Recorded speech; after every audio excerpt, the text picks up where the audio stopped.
शामपुर गांव में सूरज ढल चुका था। लोग डर के मारे अपने अपने घरों के दरवाजे बंद कर रहे थे। बुजुर्ग बच्चों को समझा रहे थे, बेटा रात को कोई भी बाहर मत निकलना वरना मारे जाओगे, क्योंकि शामपुर में जैसे ही रात के 12 बजते पूरे गांव में अजीब सी गैस फैल जाती और जो कोई भी उसके संपर्क में आता वह अचानक फूलने लगता और फिर गायब हो जाता और अगली सुबह उसकी लाश गाँव के चौक पर सड़ी गली हालत में मिलती। पूरा गाँव इस रहस्य को जानता था, लेकिन कोई भी इसके बारे में बात करना पसंद नहीं करता था। एक दिन गाँव के ही एक नौजवान लड़के ज्ञान ने तंग आकर कहा, अब और नहीं सहा जाता, मुझे यह नरक जैसी जिंदगी खत्म करनी ही होगी। अब मुझे उसे बुलाना ही होगा, अभी वही हमारी मदद कर सकता है। पासी के हरिपुर गांव में रायस्टार नाम का लड़का रहता था, जो बहुत ही निडर और बहादुर था। एक शाम रायस्टार अपनी गाड़ी साफ कर ही रहा था कि तभी हांफता हुआ ज्ञान उसके पास आया। राय भाई हमारा गाँव बचा लो, अब सिर्फ तुम ही हमें बचा सकते हो। रायस्टार बोला, ज्ञान मेरे भाई पहले सांस ले और साफ साफ बता, हुआ क्या है तेरे गाँव को। ज्ञान ने बताया, भाई हर रात 12 बजे के बाद अजीब सी गैस पूरे गांव में फैल जाती है, जो भी उसके संपर्क में आया है वो मर गया है। राय भाई तुम सबके हीरो हो, अब तुम ही हमारे गांव को बचा सकते हो। राय स्टार यह सुनकर दंग रह गया। वह तुरंत ज्ञान के साथ बाइक पर बैठा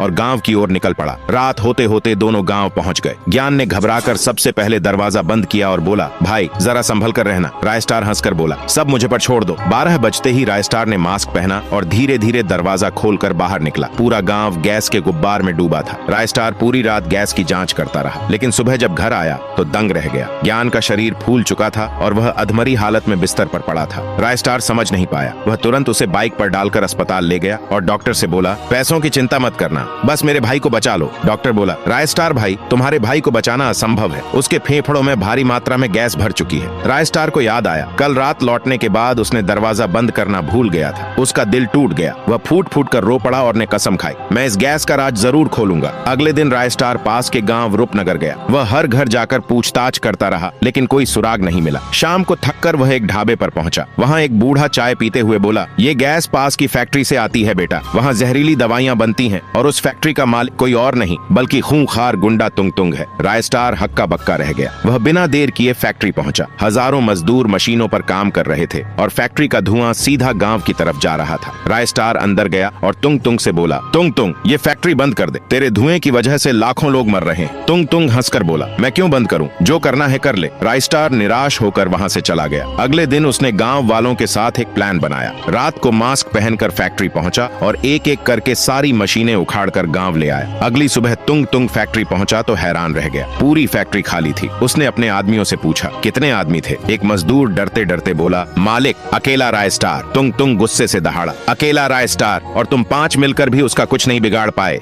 सुअर के बच्चों।